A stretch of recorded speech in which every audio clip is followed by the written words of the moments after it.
Talvez, aí fica na conjectura, né?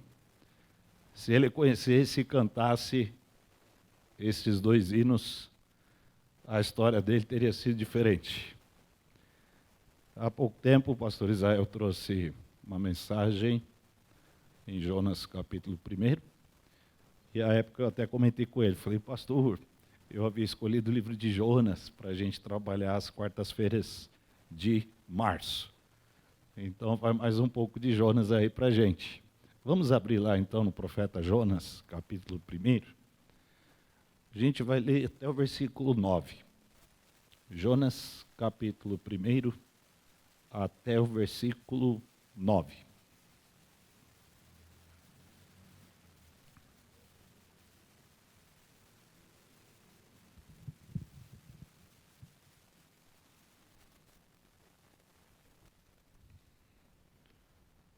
Um dos profetas menores, pertinho ali de Miqueias, não Miqueias do Márcio, né? Miqueias da Bíblia, outro profeta. Jonas capítulo 1, de 1 a 9. E veio a palavra do Senhor a Jonas, filho de Amitai, dizendo, levanta-te, vai à grande cidade de Nínive e clama contra ela, porque a sua malícia subiu até mim. E Jonas se levantou para fugir de diante da face do Senhor para Tarsis, e descendo a Jope, achou um navio que ia para Tarsis. Pagou, pois, a sua passagem e desceu para dentro dele, para ir com eles para Tarsis, de diante da face do Senhor. Mas o Senhor mandou ao mar um grande vento, e fez-se no mar uma grande tempestade, e o navio estava para quebrar-se. Então temeram os marinheiros, e clamava cada um ao seu Deus, e lançavam no mar as fazendas que estavam no navio, para o aliviarem do seu peso. Jonas, porém, desceu aos lugares do porão, e se deitou, e dormia um profundo sono. E o mestre do navio chegou-se a ele e disse-lhe, que tens, dormente? Levanta-te, invoca o teu Deus, talvez assim Deus se lembre de nós, para que não pereçamos. E dizia cada um ao seu companheiro, vinde e lancemos sortes, para que saibamos por que causa nos sobreveio este mal. E lançaram sortes, e a sorte caiu sobre Jonas. Então lhe disseram, declara-nos tu agora, por que razão nos sobreveio este mal? Que ocupação é a tua? E de onde vens? Qual é a tua terra? E de que povo és tu? E ele lhes disse, eu sou hebreu, eu temo ao Senhor, o Deus do céu, que fez o mar e a terra seca. Amém. Não sei se vocês perceberam o tanto que ele desceu. Né? Desceu para Tarsis, desceu para Jope, desceu para o porão do navio, depois desceu um pouco mais fundo, lá na parte do navio, e depois a história continua, a gente sabe que ele desceu para o ventre de um peixe, o peixe foi para o fundo do mar, ou seja, só foi descendo. Tá? A gente precisa subir, viu, gente? Descer é fugir da presença do Senhor. Este profeta, ele era galileu, da região de Nazaré, olha só, hein? Nazaré, que anos depois foi o ambiente onde Jesus Cristo cresceu. A região norte de Israel. Seu ministério profético foi no reinado de Jeroboão II, rei de Israel por volta de 750 a.C.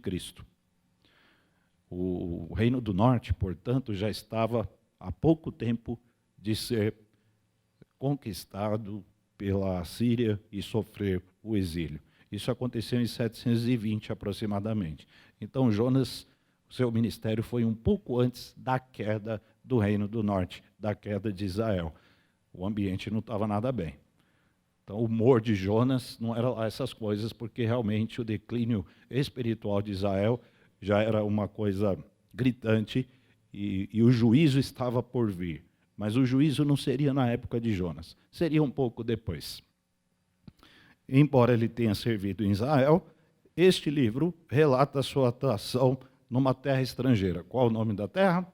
Nínive. Nínive, próprio Deus chama Nínive de grande cidade. Não era a capital da Síria até então, mas era uma metrópole. Era uma cidade, guardadas as devidas proporções, como São Paulo, e que tinha também, inclusive, uma região metropolitana, com várias cidades anexas ou anexadas a Nínive. Talvez Nínive aí com 120, 130 mil pessoas. Para a época, era uma cidade de grande porte. Hoje, uma cidade com 100 mil pessoas, ela é considerada uma cidade pequena, mas mesmo assim é uma população considerável. Imagine isso há 2.300 anos atrás, uma cidade com mais de 100 mil pessoas. Por isso que Deus diz, vá à grande cidade de Nínive. O próprio Deus adjetiva a cidade como uma metrópole. A missão era ingrata, convenhamos. A gente costuma aqui descer a lenha no profeta, porque o profeta fugiu e desceu distante de Deus, mas nos coloquemos no lugar dele. Nínive era uma das grandes cidades do Império Assírio. O Império Assírio era um império de pessoas cruéis, idólatras. Havia muita crueldade nos métodos assírios de conquista. E Israel estava por pouco para ser subjugada por este império. Era um povo pagão, portanto, a motivação que Jonas teria para ir lá fazer qualquer coisa é zero. Era zero. Não tinha nenhuma motivação para isso. Mas a motivação de Jonas aqui não conta. O que conta é a motivação de Deus. E quando se trata do reino de Deus, pouco importa o que nós achamos, mas o que importa de fato é o que Deus pensa, o que Deus acha. E Deus se moveu, por alguma razão que só Ele sabe, por interesse pelaquela cidade. O que aquela cidade despertou em Deus? Só havia pecado. O próprio Deus diz, a sua malícia subiu até a mim. Vai lá pregar para eles. Esse é o interesse missionário de Deus, talvez, em outros povos além de Israel. A metrópole do Império Assírio foi alvo do olhar de Deus, não de Jonas, mas de Deus. Graça, misericórdia, compaixão e o amor de Deus estão presentes nesta história. Quem é o grande personagem desse livro? É até estranho chamar Deus de personagem, né, gente? Mas a grande pessoa do livro de Jonas é Deus. A grande pessoa do livro de Jonas é Deus. Aliás, a grande pessoa de toda a Bíblia é o Senhor. Deus, cheio de misericórdia, de compaixão, decidiu soberanamente, livremente, levar uma mensagem de arrependimento a um povo que não merecia. Pelo contrário, se aquele povo merecesse alguma coisa, seria o juízo impiedoso de Deus. Talvez esse fosse o coração de Jonas, né?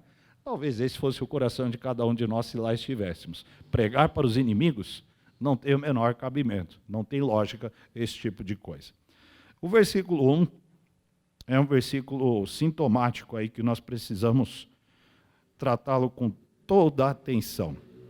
Veio a palavra do Senhor a Jonas. Veio a palavra do Senhor a Jonas. Nós podemos identificar 3 posturas que uma pessoa pode adotar quando a palavra do Senhor vem a ela. A primeira postura seria de obediência. E a obediência sinaliza amor a Deus.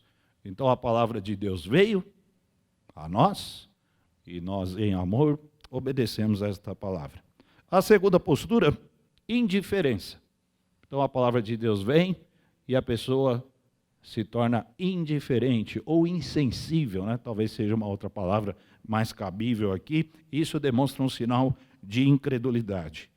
E a terceira postura é a fuga, que aí tem a ver com a passagem que nós lemos. A fuga, ela sinaliza a rebeldia. Talvez a rebeldia não seja tão grave quanto a incredulidade, mas ela traz consequências terríveis. Porque Jonas era crente, viu, gente? Jonas era crente. A palavra do Senhor, ela não vai a qualquer pessoa. Ela foi a um servo. Ele era o profeta de Israel. A palavra do Senhor veio a ele. No versículo 9, Inclusive, ele diz: eu sou hebreu e temo ao Senhor, o Deus do céu, que fez o mar e a terra seca. Ainda teve a oportunidade de, sem intenção, pregar para os marinheiros. Então Jonas era crente. Não era um incrédulo, mas foi sim um desobediente e principalmente um rebelde. A rebeldia, ela é um pecado gravíssimo. A malícia subiu até mim, disse o Senhor no versículo 2, soberano, Deus poderia ter destruído essa metrópole. Poderia ter feito, estaria praticando aí a justiça, tudo certo, Nínive mereceu, pecou tanto. Aliás, Deus havia destruído outras cidades, Sodoma e Gomorra, por exemplo, Jericó, é uma outra cidade que Deus destruiu, só que Nínive ele resolveu salvar. Ele decidiu salvar Nínive. Poderia ter o mesmo destino de Sodoma e Gomorra, no Egito, durante as 10 pragas, mas Deus quis mandar um profeta para lá. Deus deu uma oportunidade. Que amor é esse que deseja ver as pessoas se arrependerem? Ainda mais pessoas de Nínive. Logo de Nínive, alguém poderia dizer: tem certeza, Deus? E a palavra de Deus, ela vem a nós também. E ela é muito clara em relação à nossa missão de levar o amor de Deus a todas as pessoas, independentemente de quem elas sejam. Deus moveu, gente. Profeta moveu o céu, teve tempestade, moveu o mar se mexeu, moveu a criação, mandou um grande peixe para levar uma mensagem de arrependimento. Agindo Deus, quem vai impedir? Nem um profeta rebelde consegue. Então não importava muito o que Jonas achava. O que importa sempre é o que Deus quer, a vontade de Deus. Nós lemos que ele pagou a sua passagem. Interessante que para algumas coisas as pessoas arrumam dinheiro rapidinho, né? Pagou, pois, a sua passagem. Pagou para fugir de Deus. Que assim. Irmão, se isso aconteceu com o profeta, quem garante que isso não pode acontecer conosco? Um homem que conhecia a lei, conhecia a palavra, não conhecia esses hinos que a gente cantou agora, é verdade. Vamos dar um desconto para ele. Mas ele pagou para fugir de Deus. Um homem cuja palavra do Senhor era dirigida a ele. O Senhor não falava com qualquer pessoa naquela época, não. Eram poucos que recebiam a palavra diretamente do céu. Jonas está nesta galeria. E ele pagou uma passagem para fugir do Senhor. Às vezes, nós reunimos todo o esforço para a direção contrária da direção de Deus. A gente mobiliza a nossa mente, mobiliza o nosso corpo e mobiliza o nosso bolso também. E se preciso for, nós vamos mobilizar outras pessoas para fugir da presença do Senhor. O Senhor quer que nós nos dirijamos para um ponto e nós vamos reunir todo o esforço, como Jonas fez, para irmos para um ponto contrário. Isto é perigoso. E não havia desculpa que Jonas não conhecia a palavra de Deus. Assim, nós também a conhecemos. E não podemos fugir do Senhor. Irmãos, ao invés de corrermos de Deus, corramos para Deus. Ao invés da gente correr dele, vamos correr para ele. Vamos nos lançar em seus braços. Já que a figura do mar está aqui presente, vamos mergulhar em Deus, no seu coração, na sua pessoa, em seu ser. Nos lancemos em seus braços. Em seu plano, o Senhor quis nos incluir. E ele incluiu Jonas em seu plano. E ele também incluiu Nínive. Ele fará tudo o que lhe apraz. Tudo o que Deus quiser fazer e que lhe der prazer, ele vai fazer. Inclusive, amar.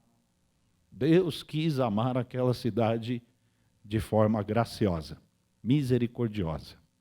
Poderia tê-la destruído, mas quis amá-la. E não foi assim conosco? Poderia ter acabado conosco, mas quis nos salvar. Quis nos dar o seu Filho Jesus. Nós estamos dispostos a canalizar este amor? Jonas, quando recebeu a palavra do Senhor, ele só colocou obstáculos para a missão. E humanamente falando, nós até podemos dar razão para ele. Os obstáculos, eles existiam mesmo. Ir para Nínive, pregar para um povo cruel como aquele, era uma das mais ingratas missões.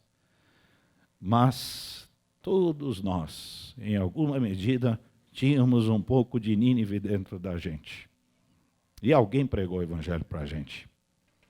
E Deus mudou a nossa história. Ele mudou a nossa vida. E Ele não nos largou à própria sorte. Então, hoje a palavra do Senhor veio a nós. Está aqui. Não como foi para Jonas. Jonas era um profeta. Nós não somos profetas. Mas já temos toda a palavra de Deus. Inclusive hinos maravilhosos como nós cantamos agora há pouco.